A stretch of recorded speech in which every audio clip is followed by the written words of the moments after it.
చిత్తూరు ప్రభుత్వ ఆసుపత్రి నిర్వహణపై గత కొద్ది నెలలుగా వినిపిస్తున్న పలు ఆరోపణల నేపథ్యంలో రాష్ట్ర ప్రభుత్వంచే ఏర్పాటు చేసిన విచారణ కమిటీ సభ్యులు నేడు చిత్తూరు ప్రభుత్వ ఆసుపత్రిని సందర్శించారు. ఈ మేరకు ఆసుపత్రిని పరిశీలించిన వారు రోగులు వారి పలు వివరాలు సేకరించారు. కాగా డైరెక్టర్ ఆఫ్ హెల్త్ సెక్రటరీ ఆదేశాల మేరకు విచారణ కమిటీ ఆధ్వర్యంలో పలు ఆరోపణలపై విచారణను ప్రారంభించారు. ఈ మేరకు సమగ్ర విచారణ చేపట్టి ప్రభుత్వానికి నివేదిక పంపిస్తామని తెలిపారు. ఆసుపత్రి నిర్వహణపై నెలకొన్న పలు ఆరోపణల నేపథ్యంలో కమిటీ సభ్యులు DSH joint commissioner Ramesh Nath, deputy commissioner Ramesh Kishore, secretary Padmakumari, EE Vijayabhaskar, biomedical engineer Sandeep రెడ్డిల బృందం ఈ మేరకు విచారణ చేపట్టగా, కాగా ఇటీవల కాలంలో తెలుగుదేశం నేత మాజీ టౌన్ బ్యాంక్ చైర్మన్ షణ్ముఖం కుమార్తె దుర్గా మరణించడంతో ప్రభుత్వానికి ఆసుపత్రి పరిస్థితి వివరిస్తూ లేఖ రాయిగా స్పందించిన ప్రభుత్వం విచారణ కమిటీని నియమించగా, ఈ మేరకు దుర్గా కుటుంబ సభ్యులు విచారణ కమిటీ ఎదుట హాజరై తమ అభ్యంతరాలను తెలిపారు. అనంతరం ఆయన మాట్లాడుతూ ప్రభుత్వ నిర్వహణలోనే ఆసుపత్రిని నడిపించాలని డిమాండ్ చేశారు.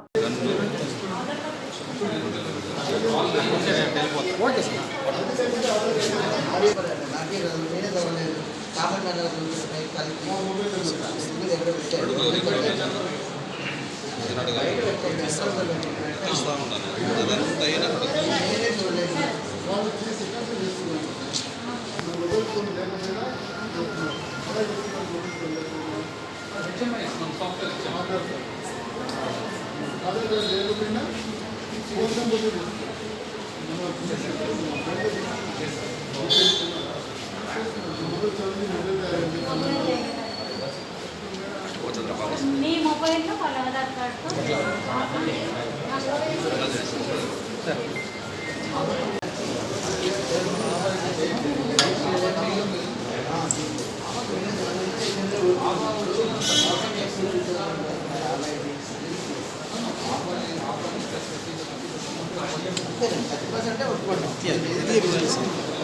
అది ఎక్కడ చేయాలి?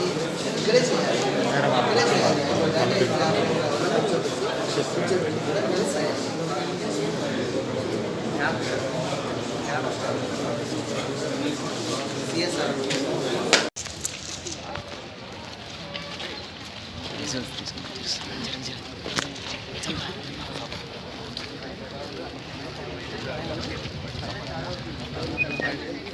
కృపన్న కృపన్న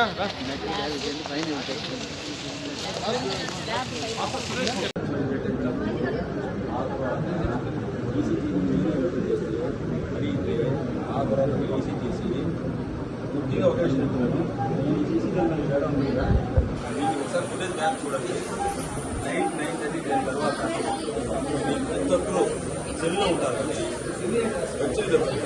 విపరీతమైన పెయిన్లోనే వచ్చాను. నేను మై ఎక్స్పీరియన్స్ లాస్ట్ డే నేను కాఫీ పెట్టుకుంటా. ఈ బెడ్లన్నీ ఛార్జింగ్ లేవు. నేను ఎక్కడ 12 మంది పడుతుంది. ఇదంతా 90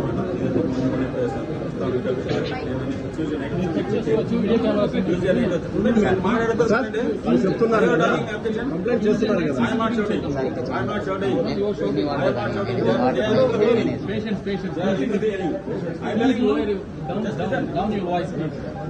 I'm talking. Why are you requesting, sir? Please. No, you should not. You should not identify. I done my objection.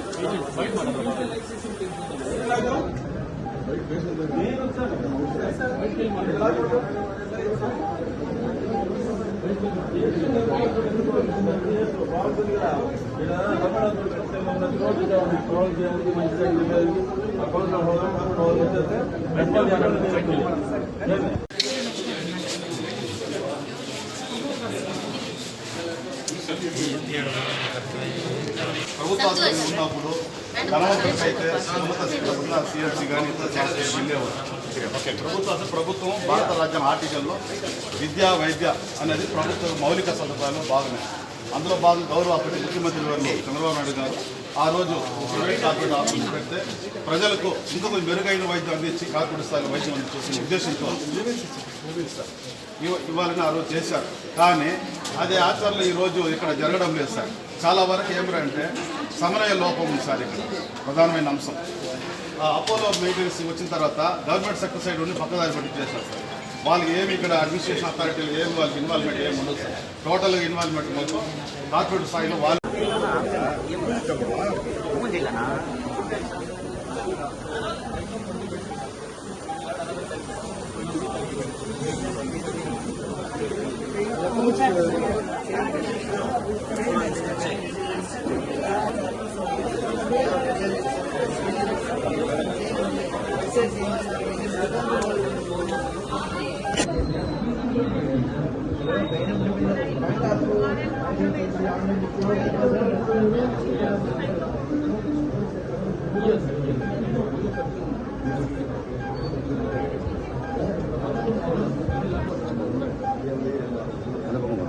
Chittoor ప్రభుత్వ ఆసుపత్రి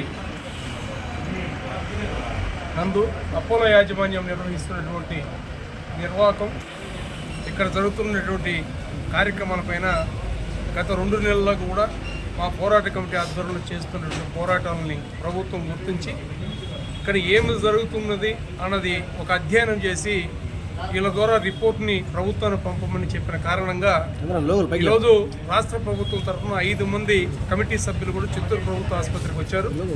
నిన్న జిల్లా కలెక్టర్ గారి అనుమతితో మా చిత్తూరు ప్రభుత్వ ఆసుపత్రి సంరక్షణ పోరాట కమిటీ కన్వీనర్ సోదరి శోభారాణి గారు, కో కన్వీనర్ మాజీ కౌన్సిలర్ జయకుమార్ గారు, కమిటీ సభ్యులందరూ కూడా కలిసి మా డిప్యూటీ మేయర్ చంద్రశేఖర్ గారు అందరూ కూడా కలిసి ఒక ప్రతినిధి బృందం కమిటీని కలిసి కూలంకషంగా ఇక్కడ అపోలో యాజమాన్యం ఇది కేవలం రీసెర్చ్ సెంటర్గా రెఫరల్ హాస్పిటల్గా మాత్రమే కొనసాగిస్తోంది. పేద బడుగు ప్రజల యొక్క ప్రాణాలతో చెలగాటపడుతోంది. ఇక్కడ ఒక డిక్టేటర్ నరేష్ కుమార్ రెడ్డి ఈ ప్రభుత్వ ఆసుపత్రిలో అపోలో యాజమాన్యం తరఫున ఇన్ఛార్జిగా ఉంటూ కేవలం వ్యాపార నిలయంగా మార్చాడు. ప్రజల ప్రాణాలతో ఆటాడుకుంటున్నాడు. ఇక్కడ సిటీ స్కాన్ కానీ ఎంఆర్ఐలు కానీ ఏది కూడా నామమాత్రంగానే పెట్టారు కానీ ఇక్కడ ఏది కూడా ప్రజలకు ఉపయోగపడడం లేదు. ఈ ప్రభుత్వ ఆసుపత్రిలో చిన్నపాటి వైద్యం కూడా అందాలంటే మెడిసిన్స్ తీసుకోవాలంటే కూడా బయట పోయి మెడికల్ షాప్లో తీసుకొని బ్లాక్ కవర్లో వేసుకొని రమ్మని చెప్తున్నారు తప్ప ఇక్కడ ఏమాత్రం కూడా పేద ప్రజలకు న్యాయం జరగట్లేదు అనే విషయం పైన ఆధారాలతో కూడినటువంటి వాస్తవాలను కమిటీ ముందు ఉంచడం జరిగింది. దానితో పాటు 13 పాయింట్లతో కూడా ఈ ప్రభుత్వ ఆసుపత్రిలో ఏ రకంగా అయితే చేస్తున్నారు, ఇక్కడ మెడికల్ హాస్పిటల్ సూపరింటెండెంట్ కానీ డీసీహెచ్ కానీ కేవలం ప్రేక్షక పాత్ర మాత్రమే ఉన్నారు తప్ప ఇక్కడ మొత్తం కూడా అపోలో యాజమాన్యం పెత్తనం ఉందే తప్ప నామమాత్రంగా ప్రభుత్వ ఆసుపత్రి పెట్టారు. ఇది అపోలో యాజమాన్యం జరుగుతున్నట్టు ఇది ఒక యమలోకంగా తయారైంది ప్రభుత్వ ఆసుపత్రిని. మొత్తం కూడా కమిటీకి సభ్యులకు అందరూ కూడా గత నెలలో నా కుమార్తె చనిపోయిన సంఘటన కానీ, నిన్న మొన్న ఒక ఏనాది 3-4 సంవత్సరాల బిడ్డగా జరిగిన విషయం కానీ, నిన్న సాయంత్రం జరిగిన ఒక సంఘటన కానీ, సిటీ స్కాన్లో ఒక ఉద్యోగి సిటీ స్కాన్ తీయడానికి వస్తే ఆ సిటీ స్కాన్ విరిగిపడి తీవ్రమైన గాయాలైన విషయాలు కానీ పూర్తి ఆధారాలతో కూడినటువంటి వాస్తవిక విషయాలను కూడా కమిటీ ముందు పెట్టాం. ఈ అధ్యయన కమిటీ ఈ ప్రభుత్వ ఆసుపత్రిలో అపోలో యాజమాన్యం చేస్తున్న విషయాలపైన మొత్తం కూడా అధ్యయనం చేసి నిష్పక్షపాతంగా నివేదికను అందజేయాలని వాళ్ళు ప్రార్థించాం. అందజేస్తారని ఆశిస్తున్నాం. ఒకవేళ కమిటీల పేరుతో అదేవిధంగా అధ్యయన కమిటీలు లేదా ఇంకొక ఎక్స్పర్ట్స్ కమిటీల పేరుతో కాలయాపన చేస్తూ చిత్తూరు ప్రభుత్వ ఆసుపత్రిని అపోలో యాజమాన్యం కైవసం చేసుకునేటువంటి ఒక కుట్ర దాగి ఉందని కూడా మా పోరాట కమిటీ భావిస్తోంది. మా పోరాట కమిటీ ఆధ్వర్యంలో గత నెల రోజులు కూడా చిత్తూరు జిల్లా కేంద్రంలో అన్ని డివిజన్లలో కూడా సంతకాల సేకరణ కార్యక్రమం చేపట్టినటువంటి ఫలితంగా దాదాపు ఇప్పటికే 28,000 మంది ప్రజలు స్వచ్ఛందంగా వచ్చి సంతకాలు చేశారు. ఇంకా కూడా సంతకాల సేకరణ కార్యక్రమం నిరంతరం కొనసాగుతుంది. భవిష్యత్తులో కూడా ఈ ప్రభుత్వ ఆసుపత్రిని అపోలో యాజమాన్య చెర నుండి విడిపించేంత వరకు కూడా ఈ ప్రభుత్వ ఆసుపత్రి సంరక్షణ పోరాట కమిటీ ఖచ్చితంగా రాత్రింబగలు పనిచేస్తుంది. పేద బడుగు బలహీన వర్గాల ప్రజల తరపున పోరాటం చేయడం మేము సిద్ధంగా ఉన్నాం. చివరికి ప్రభుత్వం కూడా స్పందించింది. ఇప్పటికే కమిటీలు వేశారు. ఈ అధ్యయన కమిటీలపై నిర్ణయాలు తీసుకొని ఈ చిత్తూరు ప్రభుత్వ ఆసుపత్రి జరుగుతున్న విషయాలపైన చర్యలు తీసుకోకపోతే భవిష్యత్ కార్యక్రమాలు మేము ఖచ్చితంగా చేపడతాం. భవిష్యత్ కార్యక్రమం చివరికి ప్రాణ త్యాగానికైనా సిద్ధపడతామే తప్ప అపోలో యాజమాన్యానికి చిత్తూరు నుండి పంపించేంత వరకు కూడా నిరంతరమైన పోరాటం చేస్తామని కూడా ఈ సంరక్షణ పోరాట కమిటీ తరఫున పత్రికా ముఖంగా విజ్ఞప్తి చేస్తుంది. I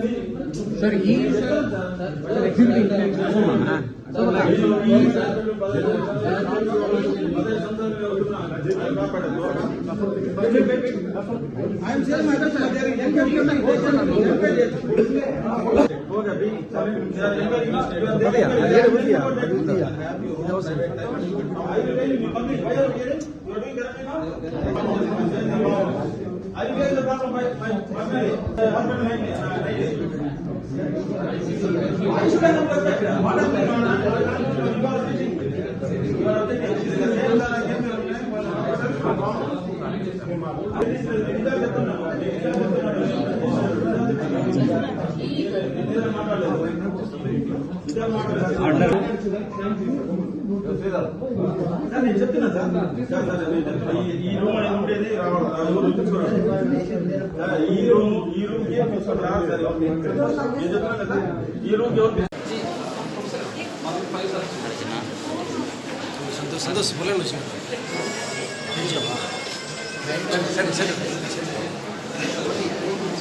సరే సరే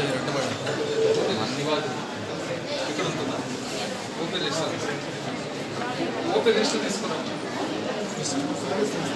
మేడం ఓపెన్ రిజిస్టర్ ఎలా పెట్టి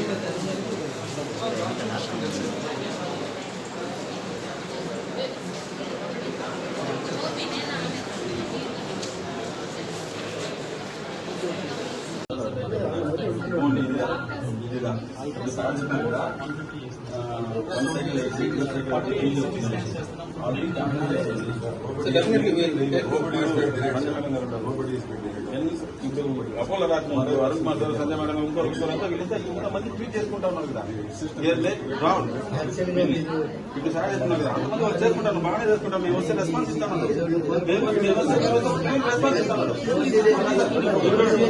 మెయిన్ ఉన్నప్పుడు ప్యూర్ రెస్పాన్స్ ఇస్తామన్నారు sir hospital government hospital pure response ఇస్తున్నారు తీసినారు ఏమి దాంట్లో వాట్సాప్ పెట్టాను మళ్ళీ ఆయన మళ్ళీ నేను చెప్తాను సార్ సరే సార్ వాట్సాప్ పెట్టాను డాక్టర్ ఉండాలి సార్ డాక్టర్ ఉండాలి సార్ ఈసీజీ అనేది ఇప్పుడు all over the state semi project ఎవరైనా ఈసీజీలో చేంజెస్ ఉంటే సీనియర్ డాక్టర్ సార్ రావచ్చు ఇక్కడ ఉండాలి సార్ ఆయన ఈ సందర్భాల్లో సీనియర్ డాక్టర్ ఒకరు ఉంటారు సార్ లేదు సార్ ఉండరు ఓన్లీ సెల్ పట్టుకొని వీళ్ళు యూజీ స్టూడెంట్ పీజీ స్టూడెంట్స్ కూర్చుంటారు మీరు కాబట్టి ఆ రికార్డ్స్ మీరు సార్ ఒక నిమిషం వీళ్ళు ఒక వీడియో పెట్టి ఒక స్టూడెంట్ కంప్లైంట్ పెట్టారు వాళ్ళు వచ్చి ఒక పిల్లలు ఇచ్చినాడు ఇదే మా వీళ్ళు వీడియోని చూడండి ఈ వీడియో చూడండి ఆ బ్యాక్గ్రౌండ్లో రాత్రి వస్తే ఎంతమంది సెల్లు తీసుకుంటారు అధ్వానంగా ఎంజాయ్ చేయడానికి ఒక లేడీ వస్తే ఓపెన్ చేస్తూ ఎత్తమంటారు మా అతను వచ్చా లాస్ట్ బిఫోర్ ఇక ఫుల్ పోయింది ఇది నా పర్సనల్ ఎక్స్పీరియన్స్ బయట వాళ్ళు కాదు మా పర్సనల్ ఎక్స్పీరియన్స్ నేను మా అతను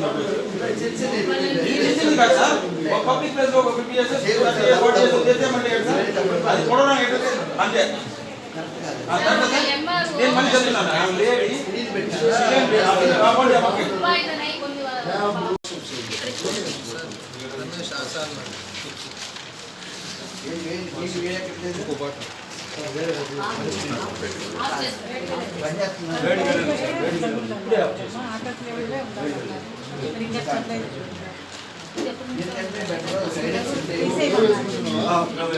దీనికంటే బ్రేక్ చేస్తే కొద్దిగా బెటర్గా ఉంటుంది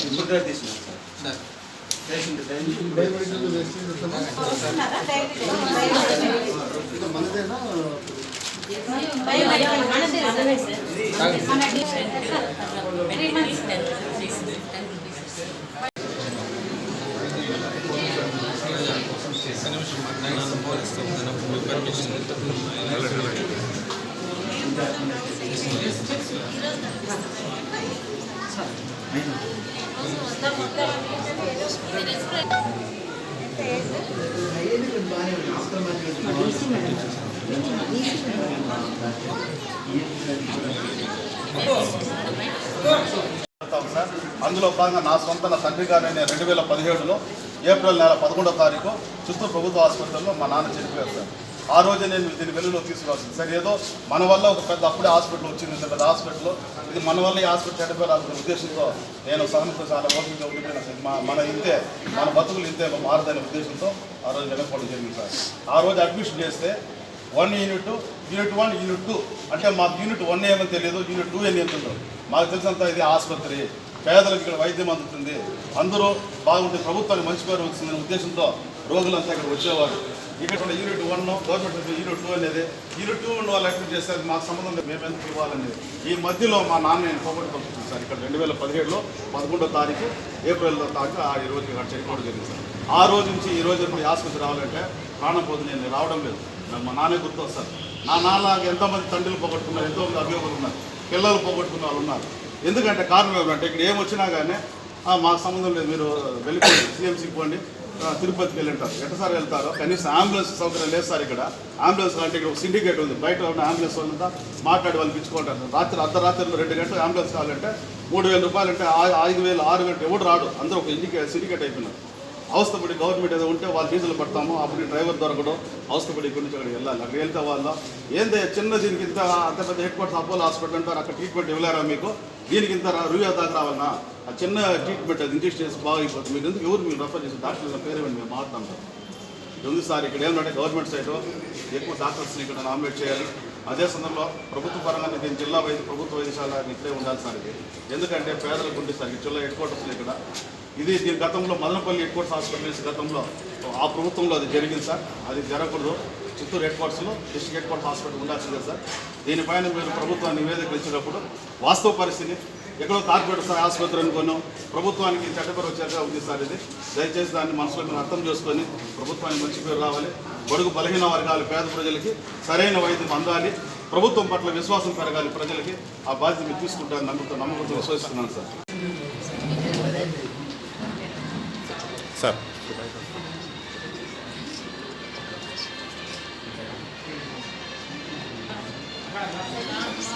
మీరు ఇస్తున్నాం, మిమ్మల్ని కూడా భగవంతు స్వరూపంగా భావిస్తున్నాం. న్యాయం జరగకపోతే ఇప్పటికి కూడా న్యాయం జరగకపోతే దాని మీద పర్యవసానం మీరు తెలియపరచండి సార్. గవర్నమెంట్ దగ్గర పోతుంది సార్, తప్పేముండదు. Thank you sir.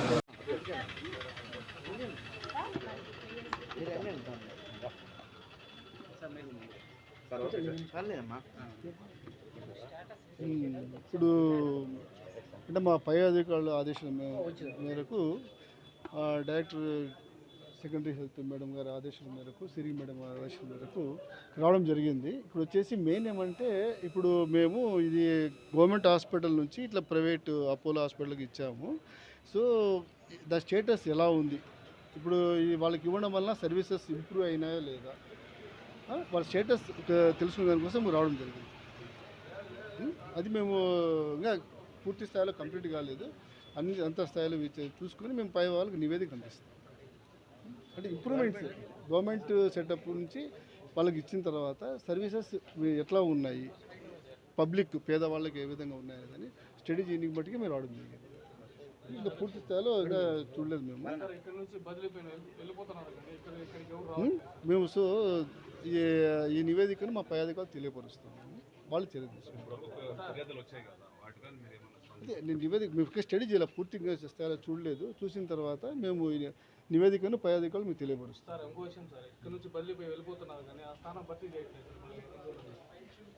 వాటన్నింటి గురించి సమగ్రమైన నివేదిక తయారు చేసి ప్రభుత్వానికి ఇవ్వాలి. మా డైరెక్టర్ మేడంకి ఇస్తాము. డైరెక్టర్ మేడం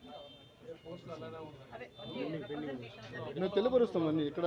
అంటే మెయిన్ ఉద్దేశం ఏమంటే ఈ విధంగా చేయడం వలన ప్రజలకు ఏ విధమైన మెరుగైన సేవలు అందుతున్నాయి, వాటి స్టేటస్ ఎట్లా ఉంది, అప్పటికి ఇప్పుడు ఎలా ఉంది అనేది చూసుకొని నివేదిక మేము అందజేస్తాం. అంటే ఇంకా పూర్తి స్థాయిలో ఇంకా చేస్తున్నాము. ఇంకా ఎందుకంటే ఓన్లీ ఓపీ బ్లాకే అయ్యింది, ఇంకా పూర్తి స్థాయిలో ఐపీ బ్లాక్ అన్ని ఆపరేషన్ థియేటర్స్ అన్ని మొత్తం అన్ని చూసిన తర్వాత నిర్ణయం చేస్తాం.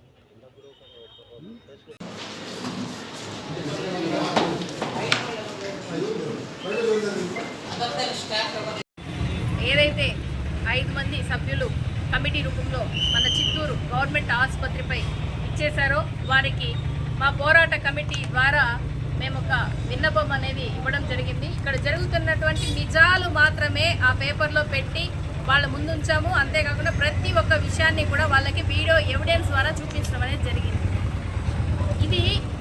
దీంతో వీళ్ళల్లో స్పందన వచ్చి ఏమైనా మార్పులు జరిగితే జరిగినట్టు, లేకపోతే మేము ఒక ప్రచార రథాన్ని రెడీ చేసుకొని ఎల్ఈడి స్క్రీన్ మీద ఈ 5-6 ఏళ్లుగా ఏమేమి జరిగిందో మా దగ్గర అన్ని ఫుటేజెస్ ఉన్నాయి. అవన్నిటిని కూడా మేము డిస్ప్లే చేసి ప్రజల్లోకి తీసుకెళ్తాము.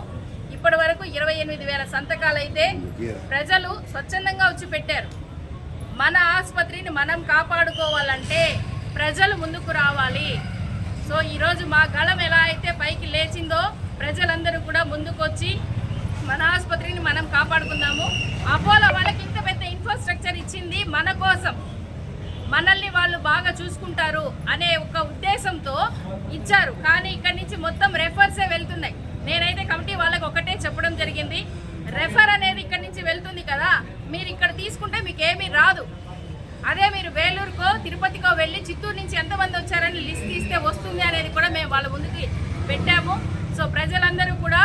పోరాట కమిటీకి మద్దతు ఉండి మన ఆసుపత్రిని మనం కాపాడుకుందాం.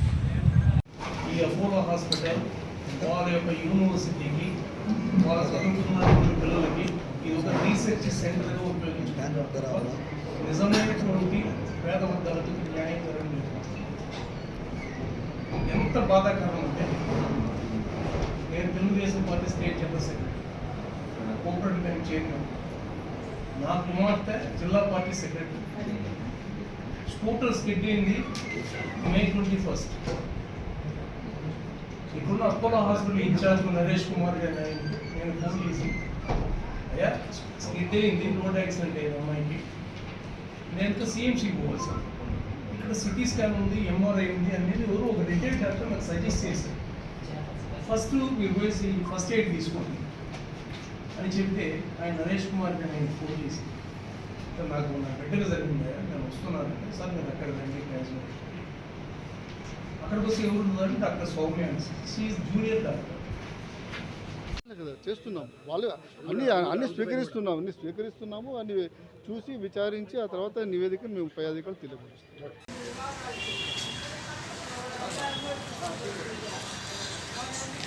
வந்துச்சா மேடம் TV9ல ஹெட்லைன்ஸு?